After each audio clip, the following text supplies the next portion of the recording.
Hey, good day to you. This is Todd. I'm just a regular dude walking in the Word. We're back out here today. I'm doing a job and I'm taking a break in this job right now and thought I'd record this little episode here. We're in a house right now where we're dismantling the house because of all the water damage that occurred in this house.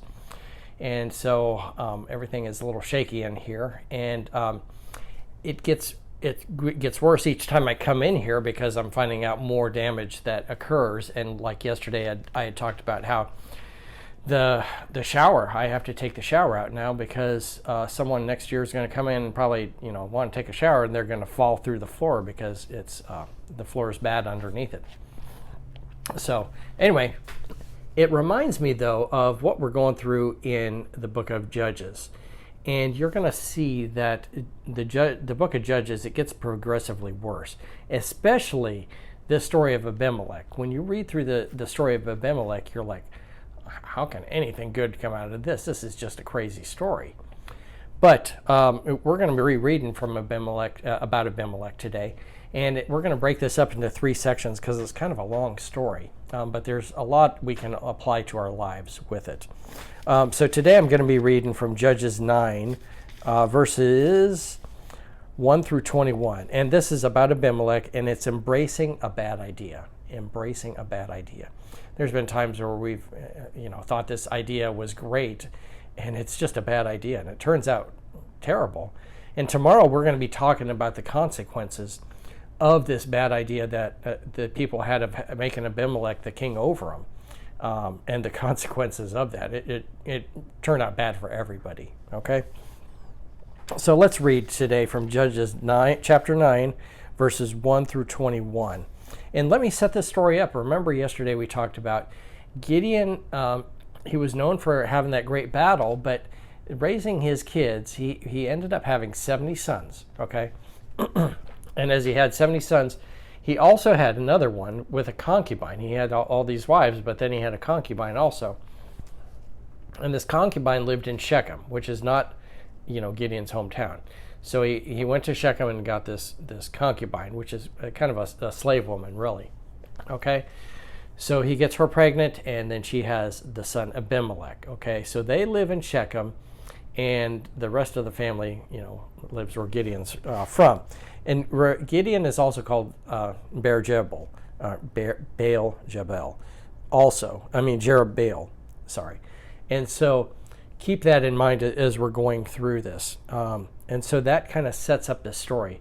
These are Gideon's kids that we're talking about here with this whole story. So let me read Judges chapter 9, verses 1 through 21. Abimelech, son of Gideon, went to his mother's brothers in Shechem, and said to them and to all his mother's clan, "Ask all the citizens of Shechem, which is better for you, to have 70 of Gideon's sons rule over you, or just one man? Remember, I am your flesh and blood." So he's trying to convince the leaders of Shechem to just have him rule over. He's their flesh and blood. When the brothers repeated all this to the citizens of Shechem, they were inclined to follow Abimelech, for they said, "He is related to us." They gave him 70 shekels of silver from the temple of Baal, and Abimelech used it to hire reckless scoundrels who became his followers. Okay? He hires guys to follow him. He doesn't have really any followers. So he hires these guys, which are criminals, guys that can't get jobs, guys that are, 30 and still living at home with mom and dad, all that stuff.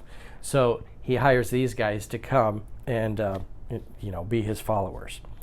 Verse 5, he went to his father's home in Orpha, and on one stone murdered his 70 brothers, the son of Gideon.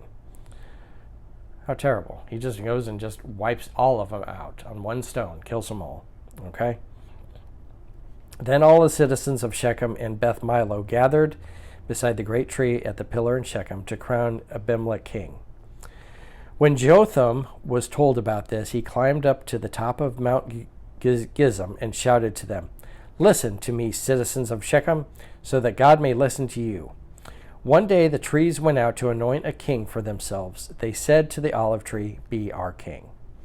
This is Jotham, and he is the youngest son of Gideon, and he survived. Okay, the mass murder there on the one stone. And now he is mad, and he goes up to this mountainside and is yelling down to the people of Shechem. And he's telling them this story, and it's going to be about several trees, that choose to, they ask for a leader, and the tree says, no, I don't want to be your leader. And each tree says no until they come to the thorn bush, and the thorn bush says, oh, if you really want me to be your king, yeah, I'll be your king. And so this is what happens. But verse 9, but the olive tree answered, should I give up my oil, by which both gods and humans are honored, to hold sway over the trees? Next the tree said to the fig tree, come and be our king. But the fig tree replied, should I give up my figs, my fruit so good and sweet, to hold sway over the trees? Then the trees said to the vine, come and be our king. But the vine answered, should I give up my wine, which cheers both gods and humans, to hold sway over the trees? Finally all the trees said to the thorn bush, come and be our king. The thorn bush said to the trees, if you really want to anoint me king over you, come and take refuge in my shade. But if not, let fire come out of the thorn bush and consume the cedars of Lebanon. Okay? Wow. He's saying, if this is a godly thing, then you guys just enjoy each other. Okay? And may you live happily ever after. But if you don't, let the fires come out of this thorn bush. Verse 16, have you acted honorably and in good faith by making Abimelech king? Have you been fair to Jerubbaal and his family? Have you treated him as he deserves? Remember that my father fought for you and risked his life to rescue you from the hand of Midian. But today you have revolted against my father's family. You have murdered his 70 sons on a single stone, and have made Abimelech, the son of his female slave, king over the citizens of Shechem, because he is related to you. So, have you acted honorably in good faith toward Gideon and his family today? If you have, may Abimelech be your joy, and may you be his too. But if you have not, let fire come out from Abimelech and consume you, the citizens of Shechem and Beth Milo, and let fire come out from you, the citizens of Shechem and Beth Milo, and consume Abimelech.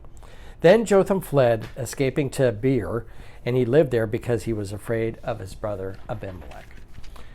All right, so this last thing, this story that he has, he says at the end, if this is a godly thing and what you should be doing, may you guys just find joy and peace and live happily ever after. Okay? But he says this, if it's not of God, may fire come out of Abimelech and destroy you. And then also may fire come out of you guys and destroy him. Okay? So you have to wait and see what's going to happen in the next episode. Okay? This is, these citizens of Shechem, they said they were thinking, oh, this is just a great idea to have the slave, the son of a slave, be our king. Well, what a great idea. And let's just have him wipe out the whole, his whole family and everything. So you need to wait and see what the consequences are of this. Okay? So thanks for watching. I'm just a regular dude walking in the Word, and I will see you tomorrow as we continue jumping into Judges. We'll see you then.